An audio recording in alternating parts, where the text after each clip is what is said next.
So hello दोस्तों, चलिए आज हम बताते हैं, क्या बताते हैं यार।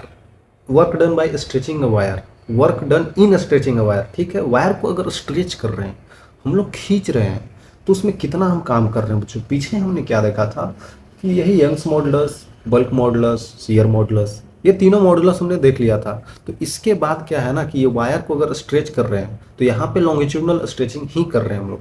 बोलेंगे बाकी क्यों नहीं ले रहे हो भाई, क्योंकि बाकी थोड़ा सा टफ टाइप का हो जाता है और बच्चों एग्जाम में ज़्यादा आपके पास यंग्स मॉडल से ही चीज़ें आती है। तो समझिएगा, इसी पे ज़्यादा गौर करिएगा, है कि नहीं। हमें तो समझने से मतलब है। तो work done in stretching a wire मतलब हम एक वायर लेते हैं फिर से वैसा ही जो हम ऊपर से टांग देते थे, है कि नहीं। तो हम ऊपर से क्या करेंगे बच्चों, टांग देंगे। मान लेते हैं ये दीवार है और दीवार से हमने ऊपर से एक वायर को ऐसे करके ही टांग दिया, क्योंकि अभी तक हम यही करते आए हैं, है कि नहीं बच्चों। और इसका लेंथ आपको फिर से एल ही लेना है भाई। ये तो रिपीट रिपीट हो रहा है चीज़ें नहीं। और इसको हमने थोड़ा डिस्टेंस नीचे लाके खींच दिया भाई, देख रहे हैं, खींच दिया हमने। तो ये डिस्टेंस कितना आपने खींचा है बच्चों, ये डेल्टा एल होता था, ये और कुछ नहीं, डेल्टा एल होता था। इसी को हम एक्स बोल देते हैं। और नीचे की तरफ हमने फोर्स लगाया है, ठीक है बच्चों। नीचे की तरफ हमने फोर्स लगाया है भाई। तो ये नीचे की तरफ खींच गया एक्स डिस्टेंस, है कि नहीं। ये वही डेल्टा एल है, क्योंकि फाइनल लेंथ ये हो गया एल फाइनल और ये है एल इनिशियल। तो दोनों को घटाएंगे तो हमारे पास डेल्टा एल ही आएगा, जो कि एक्स के बराबर है। मान लिया हमने। तो आपको क्या पता है, वर्क डन तो हुआ है यहाँ पे। हम भाई फोर्स लगा रहे हैं, किसी चीज़ को ऐसे खींच रहे हैं, तो काम तो कर ही रहे हैं ना। किसी को हम धक्का दे रहे हैं, काम तो कर ही रहे हैं हम। तो उसी तरीक़ा से इसको खींचने से कितना काम हो रहा है। अब कहाँ तक खींचना है ये भी बात है, चलिए बताते हैं। अब खींच रहे हैं तो कहाँ तक खींचना है भाई, इन्फाइनाइट तक थोड़ी खींचना है, कहीं किसी पॉइंट तक ही तो खींचेंगे। तो चलिए बताते हैं आपको यार। तो ये जब फोर्स लगा रहे हैं तो आपको वर्क डन का फॉर्मूला पता होगा बच्चों। वर्क डन क्या होता है, मतलब छोटा सा वर्क डन देखें तो एफ डॉट डी एस हम लोग बोल देते थे। डॉट डी एस मतलब डिस्प्लेसमेंट रहता था, डी एस छोटा सा डिस्प्लेसमेंट, डी एस ठीक है। और ये फोर्स रहता था। डॉट प्रोडक्ट लेते थे, दोनों का डायरेक्शन सेम है, क्योंकि खींच इधर की डायरेक्शन में रहे हैं, फोर्स इधर की डायरेक्शन में लग रहा है। तो दोनों में डॉट प्रोडक्ट कॉस 0 1 होता है। तो पॉजिटिव आएगा, पॉजिटिव नेगेटिव का लेना देना होता था, उससे याद होगा आपको। तो work done in stretching a wire में पहले समझिए, एक एक छोटा सा दो दूं मैं आपको। देखिए स्ट्रेस क्या होता था, बोलेंगे सर फिर से स्टार्ट कर दिए। अरे बच्चों थोड़ा सा, फोर्स पर यूनिट एरिया। उसी तरीक़ा से स्ट्रेन क्या होता था, आई थिंक याद होगा, डेल्टा एल बाई एल होता था ओरिजिनल लेंथ। उसी तरीक़े से आपने यंग्स मॉडुलस भी बताया था, जो कि स्ट्रेस अपॉन स्ट्रेन ही था, ठीक है कि नहीं। और इसी को हमने लिख दिया था फोर्स पर unit area into delta L by L, है कि नहीं बच्चों। तो यहाँ से हमने फोर्स निकाल सकते हैं। फोर्स क्या हो जाएगा, Y A upon L into delta L, ठीक है। तो हमने डेल्टा एल को जो हमने माना है वो एक्स मान लिया। क्यों मान लिया भाई, तो आप भी कुछ मान सकते हैं। Y A X divided by L हो गया। तो ये हमारे पास फोर्स आ गया, इतनी फोर्स से हम इसको खींच रहे हैं नीचे की तरफ, है कि नहीं। वायर का आपको यंग्स मॉडुलस दे रखा है जो कि वाई है कि नहीं बच्चों। वायर का आपको यंग्स मॉडुलस भी दे रखा है जो कि वाई है। अब हम ये चीज़ आ गया फोर्स, तो एफ डॉट डी एक्स नहीं कर सकते हैं। तो हमारे पास वर्क डन जो आएगा, छोटा सा वर्क मान लेते हैं डी डब्ल्यू, क्योंकि हमने फोर्स लगा के छोटा सा डिस्टेंस डिस्प्लेस किया है। तो work done D W equal to F dot D X, क्योंकि हमें एक्स लेना है बच्चों, है ना। हम नीचे एक्स की तरफ एस भी ले सकते हैं, एक्स भी ले सकते हैं। नीचे की तरफ थोड़ा सा एक्सटेंड किया, थोड़ा सा खींचे, डी एक्स डिस्टेंस, ठीक है। तो अब हम नहीं लिख सकते हैं डी डब्ल्यू, जो वर्क डन आएगा वो आएगा एफ कितना है बच्चों, Y A small X divided by L into D X. Dot product positive आएगा, मैंने बताया है पीछे, पीछे नहीं मतलब अभी तो बताया भाई। अब अगर आप देखें बच्चों तो इसको हम इंटीग्रेट कर सकते हैं कि नहीं, बिल्कुल कर सकते हैं भाई। कैसे, ये शुरुआत में छोटा सा डिस्टेंस खींचा गया होगा, है ना, वही डी एक्स हम लिए हैं। तो नीचे की तरफ एफ लगाए होंगे, छोटा सा डिस्टेंस, फिर और छोटा और छोटा। तो धीरे धीरे बढ़ते बढ़ते हम एक्स को कहाँ तक ले जा रहे हैं, मान लिया हमने कि एक्स को एल तक खींच दिया। एल डिस्टेंस जितना ये लेंथ था उतना ही लेंथ हमने खींच दिया। अब कुछ तो मानना पड़ेगा ना भाई। तो हम मान लिए कि हमने एल डिस्टेंस खींच दिया, है कि नहीं। एल डिस्टेंस हमने खींच दिया। अब बोलेंगे बच्चे एल ही क्यों लिए, मैंने मान लिया बच्चों कि हमने एल डिस्टेंस खींच दिया, है कि नहीं।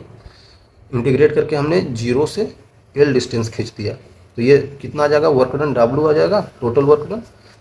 वाई कांस्टेंट है, ए कांस्टेंट है, एरिया कांस्टेंट मान रहे हैं हम बता रहे हैं, हम कांस्टेंट मान रहे हैं, ठीक है। अपॉन लेंथ, उसका शुरुआत वाला लेंथ कांस्टेंट ही है, इनटू एक्स डी एक्स का इंटीग्रेशन क्या होगा बच्चों, एक्स डी एक्स का इंटीग्रेशन क्या होगा, एक्स स्क्वायर बाई टू होगा, आपको पता होगा एक्स स्क्वायर बाई टू होता है। कहाँ से कहाँ तक ले जाना है हमको, जीरो से एल तक। और ये एल कौन सा एल है भाई, ये एक्सटेंशन वाला एल है। तो हम लोग स्ट्रेन में एक्सटेंड जो चेंज इन लेंथ होता था उसी को तो लिखते थे। तो ये जो बढ़ा रहे हैं नीचे वाला, ये एक्स और कुछ नहीं डेल्टा एल है बच्चों। तो हम ये जो लेंथ बढ़ा रहे हैं, एल तक बढ़ा रहे हैं ना, ये और कुछ नहीं डेल्टा एल है, हम एल नहीं लिख सकते हैं। एल लेंथ आ गया, डेल्टा एल का वैल्यू एल लेंथ आ गया, लेकिन वो है तो डेल्टा एल ही ना। अरे यार, हम बढ़ा के यहाँ एल तक बढ़ा दिए, लेकिन है क्या, ये एक्सटेंड ही तो किए हम लोग, ये है क्या ऊंचे में, डेल्टा एल नहीं तो है यार, ये है तो डेल्टा एल ही, लेकिन हमने इसका वैल्यू एल आ गया, कोई दिक्कत नहीं है। लेकिन हम लिखेंगे क्या, हम तो लिखेंगे डेल्टा एल ही ना, इसलिए मैं यहाँ पे डेल्टा एल ही लिखना चाहूँगा, ठीक है। क्योंकि वो कुछ भी हो सकता है, एल तक, 2L तक, 3L तक, कहीं तक जा सकते हैं, ठीक है। आना चाहिए बच्चों।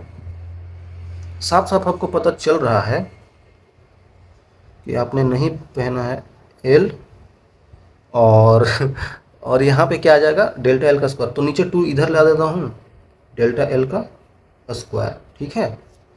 आई थिंक क्लियर होगा। ये आ गया आपके पास वर्क डन बच्चों, टोटल वर्क डन। कुछ कुछ समझ में आना चाहिए आपको। डेल्टा एल बाई एल का वैल्यू क्या होता है, स्ट्रेन होता है। तो यहाँ पे एक डेल्टा एल है, एक एल नीचे है, तो इसका स्ट्रेन में हम लोग फॉर्मेट में बदल सकते हैं। ओके, बात तो सही बोला मैंने। Half Young's modulus area into, यहाँ पे स्ट्रेन लिख सकते हैं, एक डेल्टा एल बाहर कर दिए और यहाँ पे स्ट्रेन लिख सकते हैं। अरे बिल्कुल लिख सकते हैं भाई, एक डेल्टा एल और एक एल मिलकर क्या हो जाएगा, दोनों का रेशियो स्ट्रेन, और एक डेल्टा एल बच गया, लिख दिया, और बाकी चीज़ें हमने लिख दिया। ऐसे लिखा जा सकता है, ठीक है। और किसी तरीक़ा से लिखा जा सकता है क्या, सोचिए सोचिए बच्चों आप लोग। यंग्स मॉडुलस एरिया और डेल्टा एल का मल्टीप्लिकेशन करने से क्या आता है, यहाँ पे आपको समझ में आना चाहिए। देखिए यहाँ पे ये जो है ना, फोर्स क्या आया था, Young's modulus area into delta L. अरे यार, ये एक्स और कुछ नहीं डेल्टा एल नहीं तो है, इसीलिए यहाँ एल नीचे लिख दिया। अब आपको समझ में आ रहा है, यंग्स मॉडुलस एरिया और डेल्टा एल का मल्टीप्लिकेशन करेंगे तो हमारे पास एफ इंटू एल आता है, फोर्स इंटू लेंथ आता है। तो इसको हटा के हम लोग फोर्स इंटू लेंथ लिख सकते हैं। चलिए एक और चीज़ पता चल गया, मतलब कि half force into length into strain, ऐसा करके लिखा जा सकता है। बस तरीके हैं बच्चों, है कि नहीं।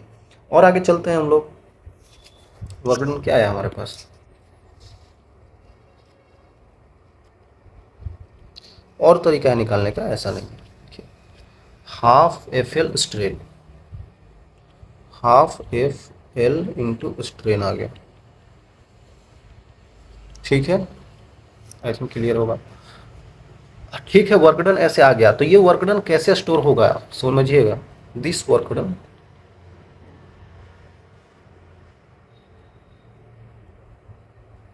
By external force. अरे यार, हम ही तो खींच रहे हैं, तो एक्सटर्नल तो हम ही है ना। This work done by external force, जो हम ऐसे खींचे हैं, इज स्टोर्ड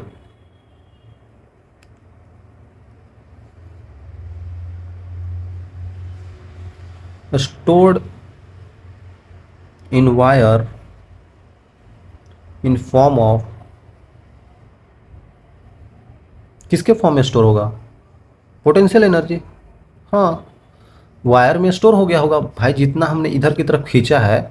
अगर ये इलास्टिक ही तो है, ये वायर इलास्टिक ही तो है, तो हमने जितना इधर खींचा है उतना ही फोर्स से तो ये अंदर की तरफ खींचने की कोशिश कर रहा होगा, तभी तो हम छोड़ेंगे तो अपने आप अंदर की तरफ आ जाएगा, है कि नहीं।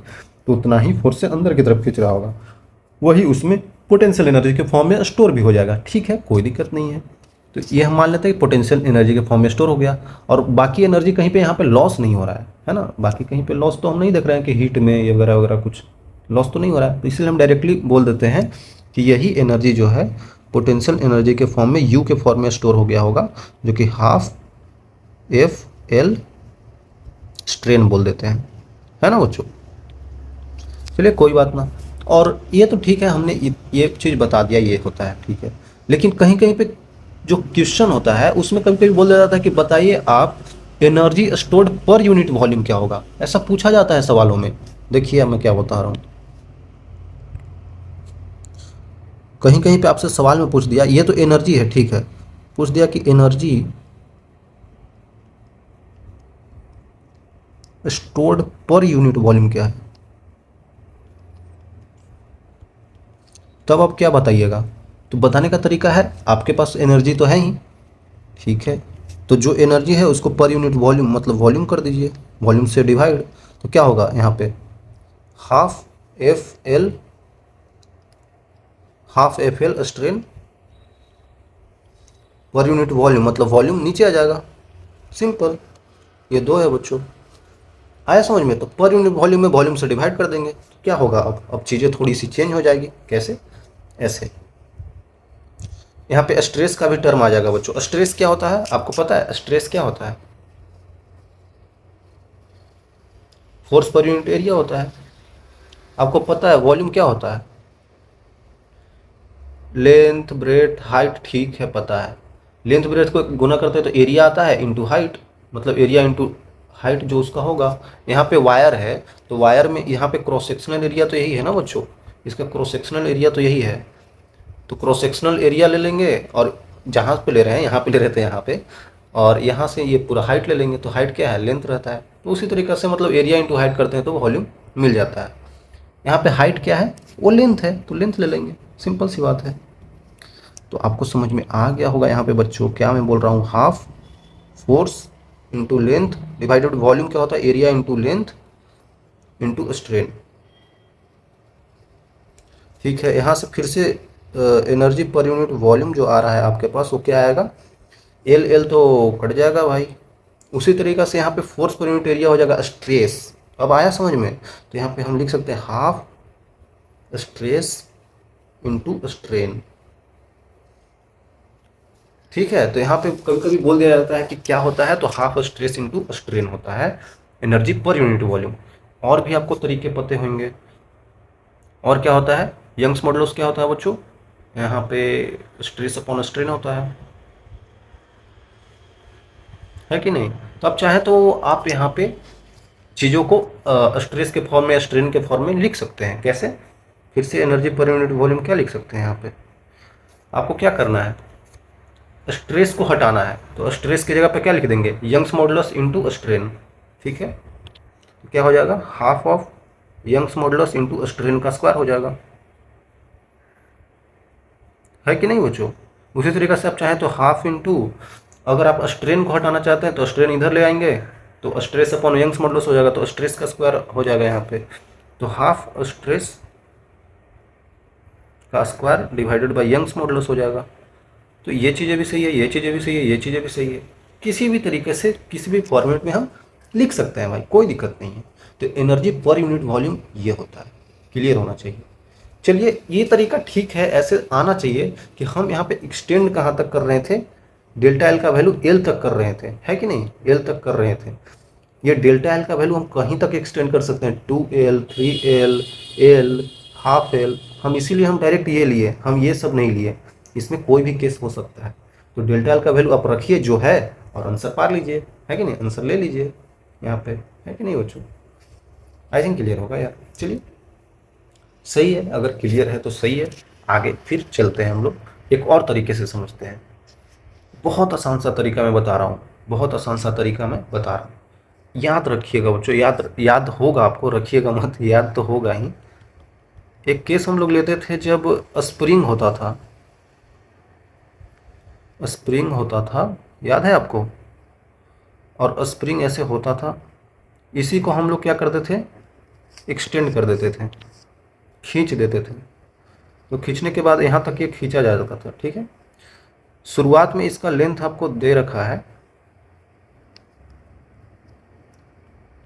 और यहाँ तक हमने खींच के क्या कर दिया है, नीचे की तरफ फोर्स लगा रहे हैं हम लोग, खींच के ये डिस्टेंस हमने क्या कर दिया, एक्स डिस्टेंस खींच देते थे। इसका स्प्रिंग कांस्टेंट के होता था, ठीक है। ये सब तो याद ही होगा भाई, नहीं याद है तो कोई बात नहीं, मैं यहाँ पे बताने वाला हूँ। अरे यार हो जा भाई, इतना क्यों परेशान कर रहा है। इसका स्प्रिंग कांस्टेंट के रहता था। अगर हम लोग एक्स डिस्टेंस इसको खींच देते थे, पहले का लेंथ इतना था, अभी थोड़ा सा खींच दिए है ना, नेचुरल लेंथ इसका क्या था, एल होगा, थोड़ा सा खींच दिए तो एक्स आ जाता था। तो ये जो फोर्स आता था हमारे पास, जो एक्सटर्नल फोर्स, वो इक्वल हो जाता था स्प्रिंग फोर्स के बराबर, जो कि एफ इक्वल टू हम लोग बोलते थे के इंटू एक्स आता था। उसी तरीक़े से अगर हम लोग निकालते थे यहाँ पे जो एनर्जी आता था, वो क्या आता था, पोटेंशियल एनर्जी ही बोल दीजिए, वो क्या आता था, हाफ के एक्स स्क्वायर आता था। कैसे आता था, बिल्कुल सिंपल था यार, एक्स था, हम लोग वर्क डन क्या करते थे, ये और कुछ नहीं है वर्क डन ही है ना। वर्क डन क्या, फिर से वही बात, work done F dot D x, F क्या है हमारे पास, यहाँ पे एक्स रखेंगे, मतलब के एक्स डी एक्स, तो D x x D x का इंटीग्रेशन कर देंगे तो के into X square by two हो जाएगा, तो हाफ के एक्स स्क्वायर आ गया। तो बस वही तरीके से हमने ये ला दिया था। याद होगा स्प्रिंग में बच्चों, ये सब केस हम लोग देख रहे हैं स्प्रिंग में, है कि नहीं। लेकिन अब वही केस हम अगर देख लें यहाँ पे वायर में, क्योंकि वायर भी तो स्ट्रेच हो रहा है, वो भी तो इलास्टिक है कि नहीं, वो भी तो इलास्टिक है। ऐसा ये वायर है, इसको हमने खींच के बड़ा कर दिया,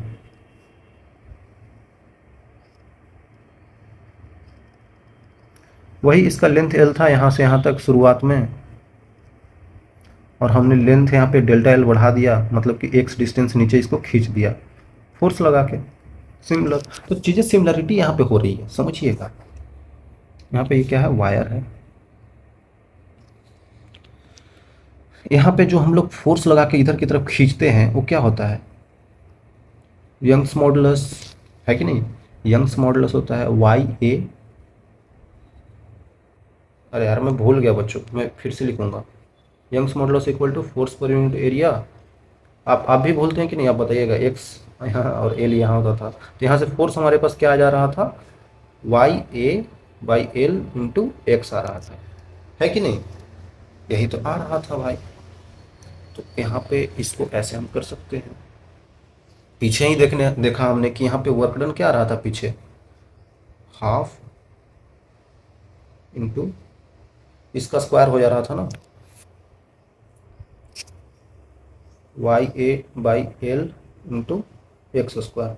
वर्कडन पीछे यही तो आया है, याद आया कि नहीं, वर्कडन पीछे यही तो आया है, देखिए half Y A by L into X square, किधर गया, हाफ हाफ है ना ये, half Y A by L into X square, ये एक्स ही है जो कि एक्सटेंशन है वहाँ पे, डेल्टा एल है, ठीक है। तो यही तो आ रहा है बच्चों, कुछ कुछ समझ में आपको आ रहा है कि नहीं, आप ध्यान दीजिएगा, ध्यान दीजिएगा तभी समझ में आएगा।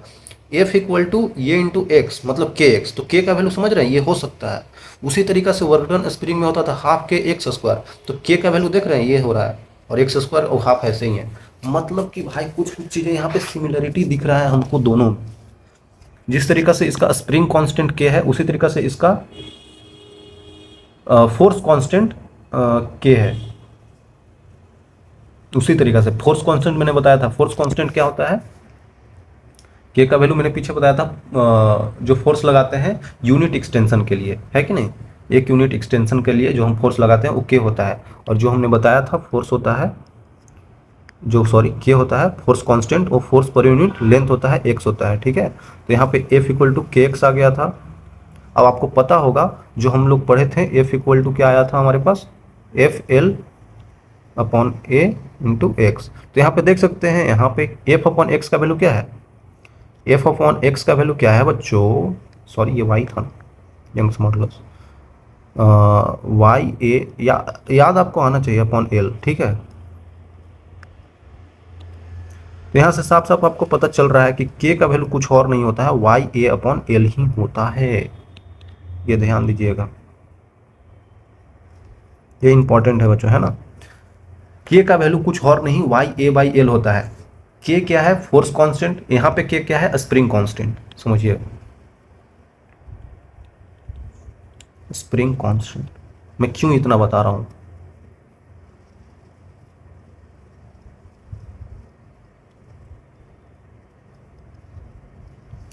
ठीक है। चलिए दोनों चीज हमने देख लिया, स्प्रिंग कांस्टेंट और फोर्स कांस्टेंट। तो चीजें मैं रिलेट करने के लिए बोल रहा हूँ, और दोनों चीजें सिमिलर है बच्चों, दोनों चीज़ें सिमिलर है। हमने किया कुछ नहीं, के का वैल्यू जो ये है इसको हमने यहाँ पे रख दिया इन दोनों में, तो रखने के बाद ये आ गया और ये आ गया। ओहो, इसका मतलब कि भाई अब हम लोग कुछ कुछ कर सकते हैं, बिल्कुल कर सकते हैं। अब चीज़ें बहुत आसान हो गई, अब चीज़ें बहुत आसान हो गई। अब हम लोग लिख सकते हैं साफ साफ यू का वैल्यू हाफ के एक्स स्क्वायर। अब के का वैल्यू आपको पता होना चाहिए क्या होता है, वाई ए बाई एल होता है। यहाँ पे वाई क्या है, यंग्स मॉडुलस है, ए एरिया ऑफ जो वायर है, और एल लेंथ है। अरे सर बार बार मत बताओ, पता है। चलिए पता है तो ठीक है, क्वेश्चन कर लेते हैं एक छोटा सा, आपको मैं बताता हूँ, एग्जाम्पल के थ्रू बताता हूँ। समझिएगा, अगर हमने एक ऊपर से दीवार से वायर टांग दिया है, एक ये वायर है और एक पतला सा वायर है, ये दो वायर ऊपर से टांगा हुआ है, ठीक है, और नीचे कुछ इस टाइप का है। अरे यार सही से बन जा भाई, दोनों टच है बच्चों, और ये कुछ मास ऐसे करके रखा हुआ है, ठीक है, और मास भारी है, नीचे की तरफ mg लग रहा होगा। चलिए ठीक है, ओके। तो बताना है यहाँ पे इन दोनों वायर को हटा के एक सिंगल वायर हम नहीं लगा सकते हैं। अरे यार जिस तरीका से स्प्रिंग होता था, दो स्प्रिंग लगाते थे, उसको हटा के हम एक सिंगल स्प्रिंग लाते थे, याद है कि नहीं। चलिए आपको बता ही देते हैं। देखिए याद कीजिए बच्चों, मैं फिर से याद दिला रहा हूँ आपको। ऐसे कुछ स्प्रिंग होता था, एक और स्प्रिंग होता था, ये दोनों किसी मास को टांगे होते थे, एम मास को ऊपर से। तो इनका इक्विवेलेंट जो हम लोग लिखते थे स्प्रिंग कांस्टेंट, वो क्या लिखते थे, एक स्प्रिंग ला देते थे, एक बड़ा सा स्प्रिंग ला देते थे, और इसी से पूरे मास को हम ऐसे करके लटका देते थे। तो ये स्प्रिंग कांस्टेंट इसका K1 होगा, इसका K2 होगा, ठीक है। तो यहाँ पे दोनों को हटा के हमने पूरा यहाँ पे K इक्विवेलेंट लिख दिया, और K इक्विवेलेंट और कुछ नहीं होता था, क्योंकि ये दोनों पैरेलल में है, तो हम यहाँ पे K1 प्लस K2 लिख सकते हैं। आ रहा है समझ में। हमने ये दोनों स्प्रिंग कांस्टेंट का क्या किया है, इक्विवेलेंट निकाला है, जो K1 प्लस K2 आता था। आई थिंक याद होगा यार, नहीं याद होगा तो आपको याद आना चाहिए बच्चों। पीछे ये चीज़ डिस्कस हो चुका है उधर, जब हम लोग पढ़ते थे ना, क्या पढ़ते थे भाई, स्प्रिंग फोर्स के बारे में पढ़ते थे, तो वहाँ पे ये चीज़ आता था, पैरेलल में दोनों का सम हो जाता था। सारा वहाँ पे एक्सप्लेनेशन कर दिया हूँ मैं। उसी तरीक़ा से अगर आपको याद हो, अगर स्प्रिंग ऐसे करके सीरीज में जुड़े हुए होते थे, एक ऐसे स्प्रिंग था और उसी के साथ एक और स्प्रिंग जुड़ा होता था, नीचे मास लटका होता था, नहीं याद है फिर भी कोई दिक्कत नहीं है। अब इसमें कुछ ज़्यादा बड़ा चीज़ थोड़ी मैं बता रहा हूँ, बस दोनों को यहाँ पे ऐड कर देना है कि नहीं। और उसी तरीके से यहाँ पे दोनों स्प्रिंग को फिर से हम अगर जोड़ देंगे तो हमारे पास एक आ जाता था कॉमन स्प्रिंग। यहाँ पे इसका K1 है, इसका K2 स्प्रिंग कांस्टेंट, ये हो गया K इक्विवेलेंट, ठीक है। तो यहाँ पे K इक्विवेलेंट का जो वैल्यू आता था बच्चों, वो आता था K1 K2 upon K1 plus K2। अब बोलेंगे ये कहाँ से आया, अरे यार ये और कुछ नहीं है, सीरीज में हम लोग कर रहे हैं ना, तो इसको ऐसे बोल देते हैं 1/K equivalent equal to 1/K1 plus 1/K2, तो वहाँ से यही आ जाएगा, ठीक है।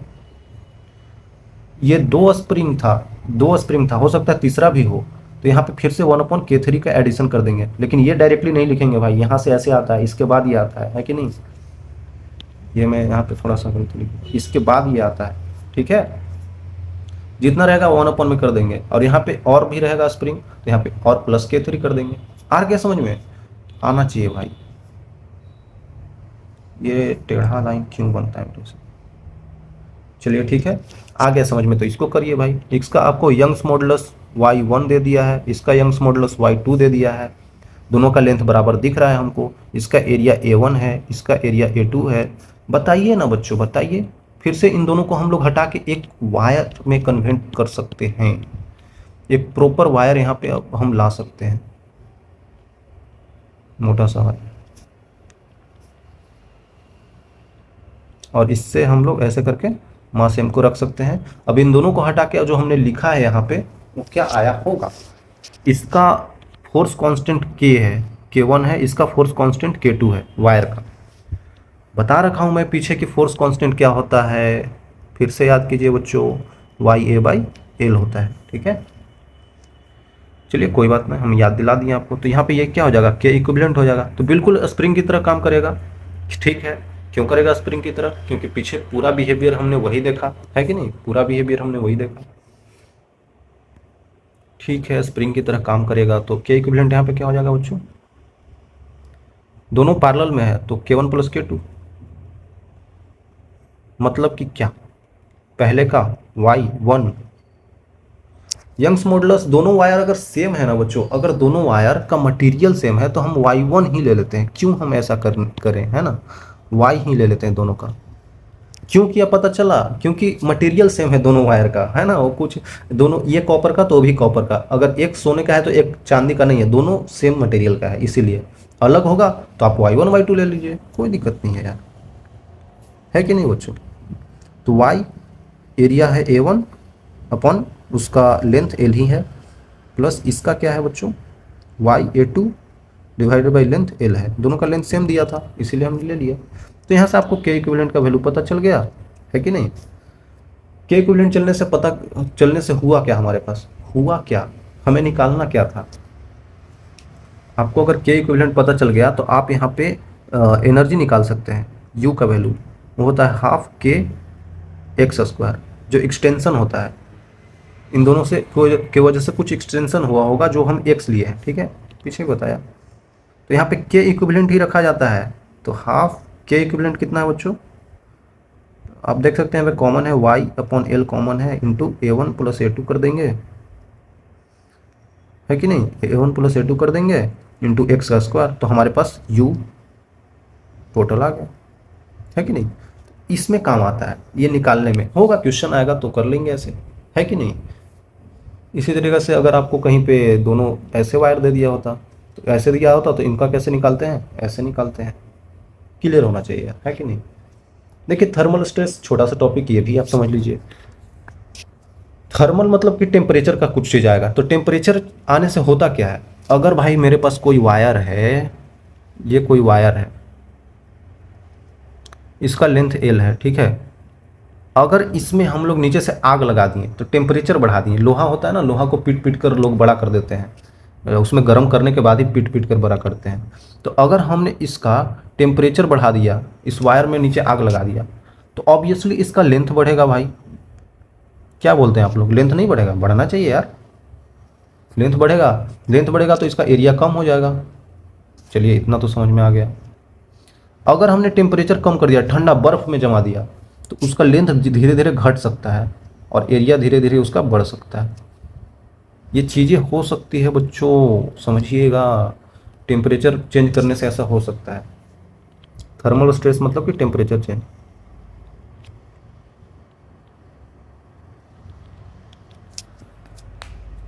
चीज़ें हो सकती है, चीज़ें तो ये या फिर ये इधर फैलेगा या फिर ये सिकुड़ेगा, यही तो हो सकता है यही हो सकता है, या फिर ये बेंड भी करेगा, लेकिन बेंड का केस अलग हो जाएगा बच्चों, वो भी हम नहीं देख रहे हैं, ठीक है। चलिए थर्मल स्ट्रेस है तो मैं एक चीज़ बताना चाहता हूँ आपको, जो स्ट्रेन होता था वो change in length delta L upon L होता था, ठीक है, ओरिजिनल लेंथ। तो यहाँ पे वही अगर ऐसे फैल रहा है तो इसमें चेंज इन लेंथ हो रहा होगा, मतलब ठीक है, दोनों तरफ से जितना भी फैल रहा है हम टोटल ले रहे हैं डेल्टा L, ठीक है, आई थिंक क्लियर होगा। और यहाँ पे स्ट्रेस वही लॉन्गिट्यूडनल ही ले रहे हैं तो फोर्स पर यूनिट एरिया ही लेंगे। अगर हमने एरिया कांस्टेंट माना है, एरिया सेम माना है, मतलब एरिया ज़्यादा घट बढ़ नहीं रहा है, तब चीज़ें हम देखते हैं, है ना। हम चीज़ें कुछ कुछ चीज़ें बच्चों एज्यूम करके चलते हैं फिजिक्स में, है ना, वो रियल वर्ल्ड से मैच नहीं करता है। ये चीज़ आपको समझ में आ गया, स्ट्रेस स्ट्रेन कैसे आया, ठीक है। यहाँ पे जो हम लोग किताबों में दिया जाता है ना, वहाँ पे बताया जाता है कि ये जो है ना, ये जो आप देख रहे हैं, इसको हम एक फिक्स्ड चीज़ से रख दिए। अगर नॉर्मली हवा में है तो भाई बढ़ेगा, लेंथ उंथ बढ़ेगा, लेकिन अगर हम इसी वायर को ऐसे रख दिए, क्योंकि किताबों में ऐसे ही दे रखा है, अगर इसी वायर को दीवार से ऐसे करके रख दिए, है कि नहीं, दीवार से जाम कर दिए,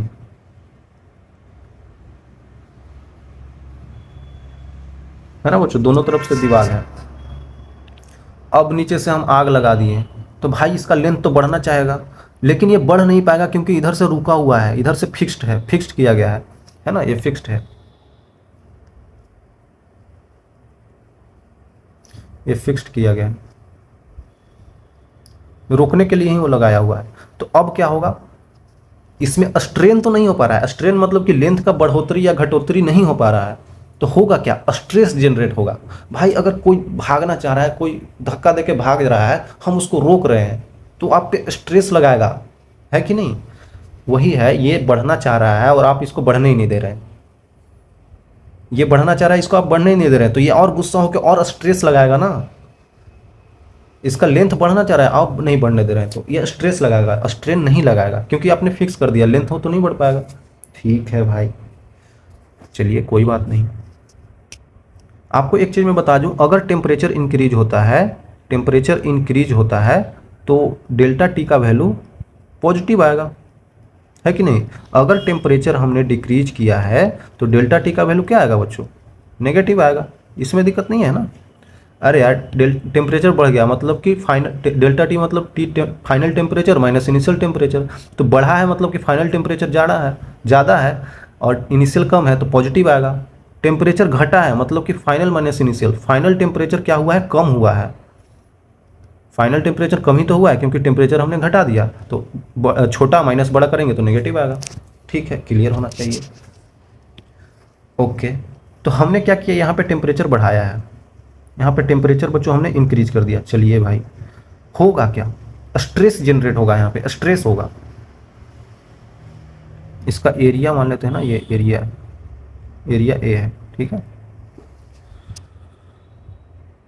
अगर आपको बता दूं मैं, अगर आपको बता दूं मैं कि जो यहाँ पे अगर एक कांस्टेंट टर्म आता है, मेरे को अभी याद आया, जो एक कांस्टेंट टर्म आता है बच्चों, अगर इसमें आप टेम्परेचर बढ़ा रहे हैं, मतलब चेंज इन जो स्ट्रेन था यहाँ पे, डेल्टा एल बाई एल जो होता है ना, वो प्रोपोर्शनल होता है। किसके प्रोपोर्शनल होता है, जो आप टेम्परेचर बढ़ा रहे हैं, मतलब कि डेल्टा टी। जैसे जैसे ये फ्रीली बॉडी है, हम यहाँ पे आ गए, लेकिन हमको याद आया अभी कि ये चीज़ तो मैं भूल ही गया बताना, कि जो चेंज इन लेंथ है ना बच्चों, डेल्टा एल बाई एल जो स्ट्रेन है, जो साइंटिस्ट ने करके देखा, यहाँ पे टेम्परेचर बढ़ा के देखा डेल्टा टी, तो ये प्रोपोर्शनलिटी आ रहा था। जैसे जैसे आप स्ट्रेन बढ़ाते जा रहे हैं, वायर का लेंथ वगैरह बढ़ते जा रहा है, वैसे वैसे यहाँ पे टेम्परेचर भी बढ़ाना पड़ेगा। अगर लेंथ कम होता जा रहा है तो टेम्परेचर को भी घटाना पड़ेगा, तो ये प्रोपोर्शनलिटी आ रहा था। तो इसी तरीक़ा से उन लोगों ने बताया कि फिर delta L upon L constant को हटा के आप अल्फा ला दीजिए, ये प्रोपोर्शनलिटी था, ये अल्फा है, ठीक है। दोनों सेम लग रहा होगा, लेकिन वो अल्फा है, ठीक है बच्चों, ये अल्फा है। और अल्फा को हम लोग क्या बोल देते हैं, अल्फा एक कांस्टेंट होता है, लीनियर कांस्टेंट होता है। और अगर आप अल्फा बीटा चले जाएंगे तो एरियल कांस्टेंट, फिर वॉल्यूमेट्रिक कांस्टेंट हो जाता है गामा। उस तरीक़ा से आप बताएंगे, वो आगे आता है, ठीक है, वो अभी नहीं है। तो यहाँ से आप साफ साफ देख सकते हैं ये क्या है, और कुछ नहीं, स्ट्रेन ही तो है भाई। Strain equal to alpha into delta T आ गया, है कि नहीं बच्चों, आ गया। ये चीज़ आपको पता चल गया।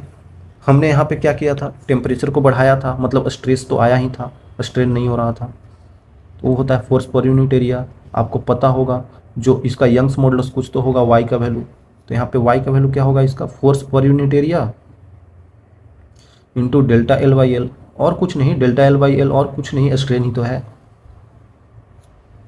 तो यहाँ पे यंग्स मॉडुलस का वैल्यू क्या हो जाएगा, फोर्स पर यूनिट एरिया इंटू, नीचे में स्ट्रेन आता है ना, नीचे में स्ट्रेन आता है, तो स्ट्रेन का वैल्यू क्या है, अल्फा डेल्टा टी है, यही तो है बच्चों, अल्फा डेल्टा टी ही तो है। आई थिंक क्लियर होगा। तो यहाँ से अब चीज़ें बहुत आसान हो गई, अब तो आसान ही हो गई। अगर आप यहाँ पे एफ निकालना चाहें तो आप निकाल सकते हैं, गामा इंटू ए इंटू अल्फा डेल्टा टी।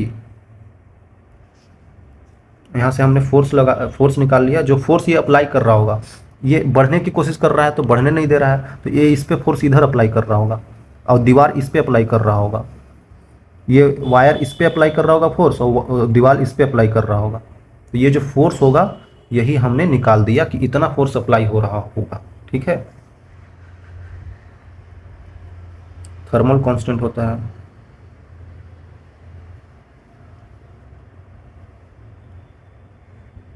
और भी लीनियर है, linear thermal constant. Delta T change in temperature,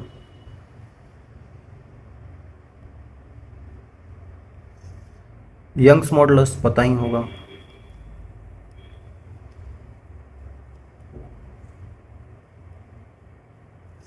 ये एरिया है, एरिया ऑफ वायर, है कि नहीं। चीज़ें आपको सब कुछ दिख रहा होगा, आप साफ साफ, कोई दिक्कत नहीं होना चाहिए बच्चों, ठीक है। कैसे ये चीज़ें आई, कैसे ये आया, ठीक है। चीज़ें आगे यूज होंगी तो मैं बताऊंगा आगे, कोई दिक्कत नहीं है। तो यहाँ पे ब्रेकिंग ऑफ वायर एक और टॉपिक छोटा सा बच्चों देख लीजिए, है ना, छोटा सा टॉपिक। वायर को हम लोग क्या कर ब्रेक कर रहे हैं। ब्रेकिंग ऑफ वायर मतलब कि जो हम लोग फोर्स लगा के ब्रेक कर रहे हैं, force required to break the wire.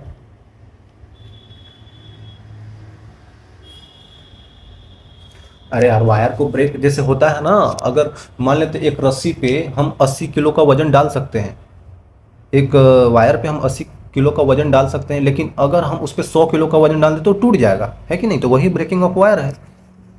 कोई एक फिक्स्ड वैल्यू तक ही तो कोई रस्सी होल्ड कर सकता है। वायर में और ज़्यादा फोर्स और ज़्यादा वेट लगा देंगे तो टूट जाएगा भाई, वही चीज़ है बच्चों, और कुछ नहीं है ना। तो बोला जाता है कि जो यहाँ पे ब्रेकिंग ऑफ वायर है, तो जो जैसे मान लेते हैं ना कि एक फिगर ही बना देता हूँ। वायर इस टाइप से लटका हुआ है,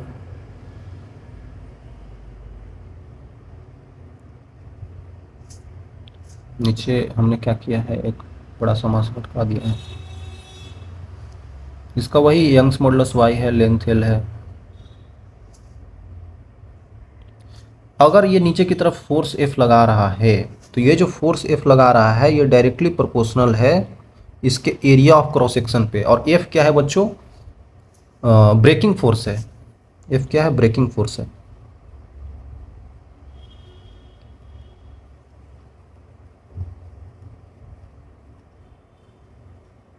है ना, ब्रेकिंग फोर्स है। वही फोर्स लगाने पे जो फोर्स लगाने पे वायर टूट जाएगा, वही ब्रेकिंग फोर्स है भाई, है कि नहीं। तो ऐसा मैंने क्यों बोला कि एरिया के ही डायरेक्टली प्रोपोर्शनल है, इसलिए बोला बच्चों क्योंकि अगर एरिया ऑफ क्रॉस सेक्शन और ज़्यादा बढ़ाते जाए, वायर इतना ही मोटा है, इसमें और मोटा वायर कर दे, और मोटा वायर कर दे, तो इसका ब्रेकिंग फोर्स और भी बढ़ता जाएगा, मतलब कि ये और देर से टूटेगा, मतलब और इसमें वजन होल्ड कर सकता है, प्लस एम, है ना।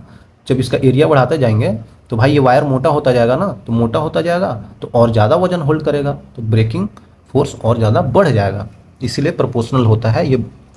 मैं नहीं, ये एक्सपेरिमेंट के थ्रू बोलता है कि नहीं। तो इसी को फिर हटाते हैं तो फोर्स बराबर आपको आ जाता है एक proportionality constant P into area कर देते हैं, ठीक है। आई थिंक क्लियर होगा। तो ये और कुछ नहीं है, प्रोपोर्शनलिटी कांस्टेंट है।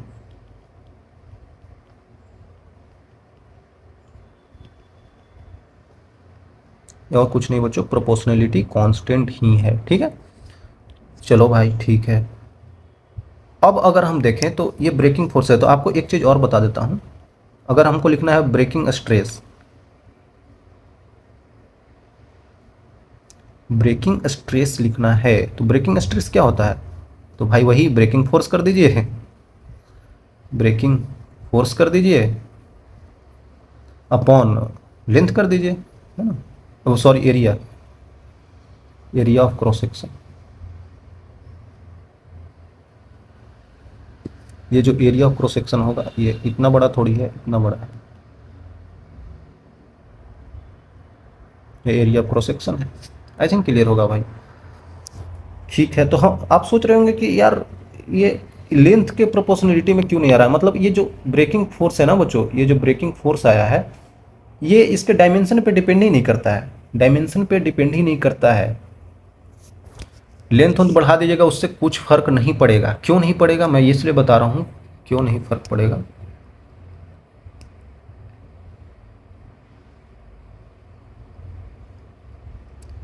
Breaking force not depends on dimension।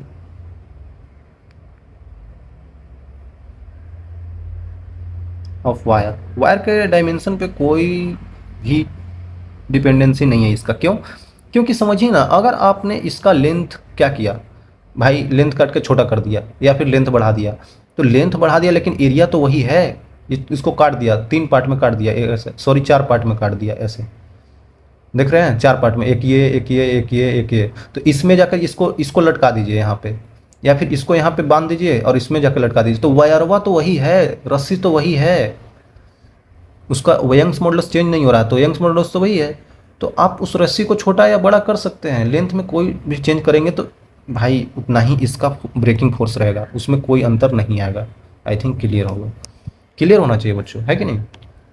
Simple से यहाँ पे देख रहा है कि एफ फोर्स क्या लग रहा होगा, एम जी के बराबर ही तो लग रहा होगा, तो आपको पता चल जाएगा बच्चों कि एफ फोर्स एम जी के बराबर ही है। तो आई थिंक एम का वैल्यू अगर हम लिखना चाहें, एम का वैल्यू अगर लिखना चाहें, मास क्या होता है, डेंसिटी इंटू वॉल्यूम होता है कि नहीं? डेंसिटी इंटू वॉल्यूम होता है, तो density into area into length भी लिख सकते हैं, ये भी कर सकते हैं। तो ये तो मास हमने ले लिया, ठीक है, ये मास हमने ले लिया यहाँ पे, ठीक है, उसी का हम यहाँ पे लिख सकते हैं, डेंसिटी इंटू वॉल्यूम इंटू जी लिख सकते हैं, रो भी जी। तो इसी तरीका से F into area equal to यहाँ पे रो, वॉल्यूम क्या होता है, area into length into G. तो साफ साफ दिख रहा है, एरिया एरिया यहाँ पे कट जाता है, तो यहाँ पे जो ये आता है ना, पी प्रोपोर्शनलिटी कांस्टेंट जो है पी, वो आपके पास आ जाता है, क्या आता है भाई, यहाँ पे पी प्रोपोर्शनलिटी कांस्टेंट फोर्स पर यूनिट एरिया आ रहा था, और यहाँ पे आ रहा है रो एल जी, ठीक है, रो एल जी आता है, ठीक है, कोई दिक्कत नहीं है, रो एल जी आता है बच्चों, कोई दिक्कत नहीं है। तो ऐसे ही बस छोटा सा चीज़ है, ये जो हम मास ले रहे हैं, इस मास का हमने डेंसिटी इंटू वॉल्यूम किया है, तो ये मास का कोई शेप होगा बच्चों, है ना, ये तो कुछ 3D में वैसा कुछ शेप होगा, इसका डेंसिटी इसका वॉल्यूम हमने कर दिया, तो वॉल्यूम इसका एरिया, बेस का एरिया होगा, ये हाइट होगा, कर सकते हैं हम लोग, कोई दिक्कत नहीं है। तो ये जो हम लेंथ ले रहे हैं ना, इसी का ले रहे हैं, ये जो नीचे लटकाए हैं स्मॉल एल इसी का लेंथ है, ठीक है, ये कैपिटल एल इसका लेंथ था, क्लियर होना चाहिए चीज़ें, ठीक है। चलिए आगे चलते हैं यार, तो क्वेश्चन करते हैं ना, क्वेश्चन करते हैं, छोड़िए ये सब, क्वेश्चन करते हैं। 2 wire made of the same material, ठीक है, मतलब कि यंग्स मॉडुलस सेम है, हैव सेम वॉल्यूम, 2009 का क्वेश्चन है जेईई मेंस का, वॉल्यूम भी सेम है, मतलब यंग्स मॉडुलस सेम है, वॉल्यूम भी सेम है। हाउएवर वन वायर का क्रॉस सेक्शनल एरिया ए है और सेकंड वायर का क्रॉस सेक्शनल एरिया 3a है। चलिए भाई सब सिंपल है।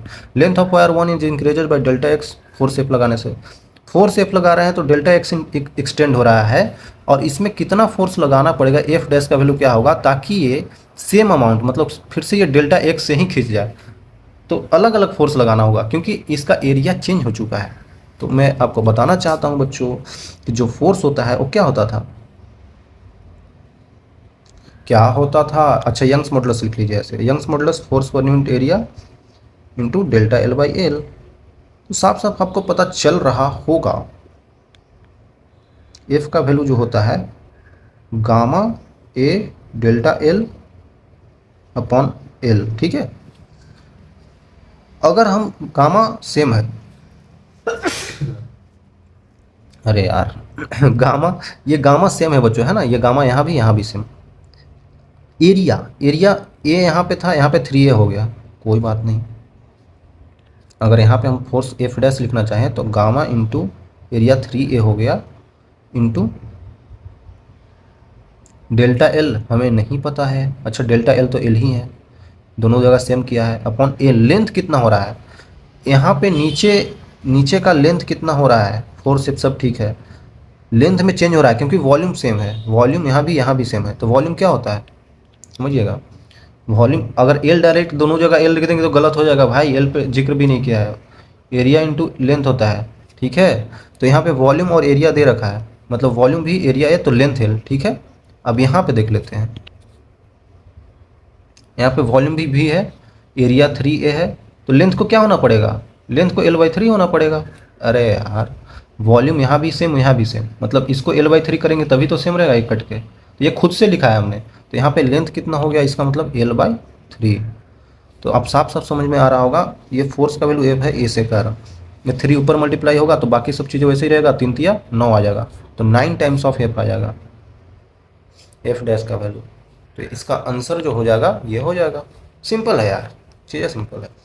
स्प्रिंग फोर्स आपको दिया है 800 न्यूटन मीटर पर है स्प्रिंग कांस्टेंट। यहाँ पे एक्सटेंशन 5 सेंटीमीटर का हुआ है, एक्स का वैल्यू 5 सेंटीमीटर का हुआ है, तो वर्क डन कितना होगा 5 से 15 सेंटीमीटर एक्सपेंशन में। सिंपल सी बात है भाई, वर्क डन क्या होता है हाफ ऑफ के इंटू एक्स स्क्वायर। तो हाफ ऑफ के हम यहाँ पे लिख देंगे 800 न्यूटन पर मीटर एक्स स्क्वायर, मतलब कि final extension minus initial extension. Final 15 है, इनिशियल 5 था, तो 15 का स्क्वायर माइनस 5 का स्क्वायर कर देंगे। ठीक है भाई, सेंटीमीटर में याद रखिएगा, तो यहाँ पे 10⁻⁻4 भी लाना पड़ेगा। तो यहाँ पे कितना हो जाएगा, हाफ ऑफ 800 गुन्ने 225 होता है इसका 15 का स्क्वायर और ये 25, तो 200 आ जाएगा। 200 गुन्ने 10 के पावर -4। साफ साफ आपको पता चल रहा है ये जीरो कैंसिल हो गया, तो यहाँ पे कितना आ जाएगा बच्चों, 8 आ जाएगा। तो 8 जूल का वर्क डन करना पड़ेगा। चीज़ें सिंपल है, आप खुद से भी कीजिए। बॉडी का मास 10 kg attached with the wire of 0.3 long. ठीक है, ब्रेकिंग स्ट्रेस दिया हुआ है, ब्रेकिंग स्ट्रेस आपको दे दिया है 4.8 इंटू 10⁻7 न्यूटन पर मीटर स्क्वायर है। Area of cross section of wire आपको दे रखा है 10 के पावर -6 मीटर स्क्वायर है। Maximum angular velocity of which can be rotated with the horizontal circle. Okay, अरे यार वायर को इस तरीक़ा से यहाँ से ऐसे कर दिया है हमने, और बॉडी यहाँ पे 10 kg का यहाँ पे है, जो इसको अबाउट ऐसे करके हम लोग एंगुलर मोमेंटम करा रहे हैं। ठीक है, ओमेगा से हम लोग यहाँ पे घुमा रहे हैं इसको, ऐसे ऐसे गोल गोल घूमेगा, है कि नहीं, गोल गोल ऐसे ऐसे घूमेगा ऐसे भाई। तो यही ओमेगा बताना है क्या होगा, सिंपल सी बात है बच्चों। यहाँ पे ब्रेकिंग स्ट्रेस है तो ब्रेकिंग फोर्स नहीं निकाल सकते हैं, ब्रेकिंग फोर्स के बराबर क्या होगा, ब्रेकिंग स्ट्रेस इंटू एरिया हो जाएगा। तो यहाँ पे 4.8 इंटू 10⁻7 इंटू 10⁻6 मतलब कि 48 न्यूटन का फोर्स आ गया। ठीक है, यही फोर्स इसको इधर की तरफ ब्रेकिंग फोर्स है ना, तो ये टूटेगा कैसे, टूटेगा तो इधर फेंकाएगा। तो यहाँ पे जो सेंट्रीपिटल फोर्स होता है, जो अंदर की तरफ फोर्स लगता है एफ सेंट्रीपिटल, वही तो यहाँ पे ब्रेकिंग फोर्स के बराबर हो जाएगा। इसका मतलब F centripetal force equal to breaking force. ठीक है, तो एफ सेंट्रीपिटल क्या होता है, एम ओमेगा स्क्वायर आर होता है। ब्रेकिंग फोर्स हमारे पास 48 न्यूटन का आ गया है, मास 10 kg, ओमेगा स्क्वायर नहीं पता है, रेडियस कितना का है, लॉन्ग जितना वायर है 0.3 का इक्वल टू 48। 3 से कितना बार में करेगा, 16×3 = 48 होता है ना, नीचे 10 आ जाएगा, ये कट जाएगा। तो साफ साफ आपको दिख रहा है ओमेगा का वैल्यू 4 रेडियन पर सेकेंड आ जाएगा। तो आसान ही तो है बच्चों, ये भारी थोड़ी है, 4 रेडियन पर सेकेंड आ गया। चलिए आगे चलते हैं। फिर से ब्रेक वायर है, वायर को ब्रेक करना है तो इतना फोर्स लगाना पड़ेगा, मतलब जो फोर्स ब्रेकिंग फोर्स है यहाँ पे 10 के पावर 6 न्यूटन पर मीटर स्क्वायर है। ओके, ब्रेकिंग फोर्स नहीं है ये, मैं गलत बोल रहा हूँ। ब्रेक का फोर्स इतना फोर्स का यूनिट न्यूटन में होता है, लेकिन न्यूटन पर मीटर स्क्वायर दिया है, मतलब ये कुछ और दिया है ये कुछ और दिया है। ठीक है, चलिए आगे देखते हैं। डेंसिटी ऑफ मटेरियल इज इतना। ठीक है, डेंसिटी रो आपको दे दिया है 3 × 10⁻³ kg पर मीटर क्यूब है भाई। ठीक है भाई, ओके। तो then length of wire which will break its own weight. कितना लेंथ ऑफ वायर होना चाहिए ताकि खुद से ही टूट जाए, वायर के लेंथ से ही टूट जाए, मतलब वायर का वजन से ही टूट जाए। ठीक है, आपको दिख रहा है बच्चों, ये ब्रेकिंग फोर्स नहीं, ब्रेकिंग फोर्स का न्यूटन होता है ना भाई। अरे भाई, फोर्स का यूनिट क्या होता है, न्यूटन होता है। लेकिन याद कीजिए, मैंने बताया था जो ब्रेकिंग फोर्स आया था वो डायरेक्टली प्रोपोर्शनल टू एरिया आया था, और उसके बाद ब्रेकिंग फोर्स का value proportionality times of area था। तो प्रोपोर्शनलिटी का वैल्यू फोर्स पर यूनिट एरिया आ जाएगा, मतलब यही तो है न्यूटन पर मीटर स्क्वायर में। इसका मतलब आपको पी दिया हुआ है, ये कुछ और नहीं, पी दिया हुआ है ना, ये पी दिया हुआ है। पी का वैल्यू 10⁻6 न्यूटन पर मीटर स्क्वायर दिया। ओके, तो चलिए, अरे यार अब तो सिंपल हो गया ना, जो नीचे की तरफ फोर्स लग रहा होगा mg फोर्स होगा, वही तो इसके ब्रेकिंग फोर्स के बराबर हो जाएगा। तो साफ साफ आपको पता चल रहा होगा, ये डेंसिटी इंटू वॉल्यूम हो जाएगा, इंटू जी बराबर ब्रेकिंग फोर्स, डेंसिटी दिया है, यहाँ पे डेंसिटी दिया 3 × 10⁻³ kg/m³। वॉल्यूम क्या होता है, area, area into length into g का वैल्यू 10 है, ब्रेकिंग फोर्स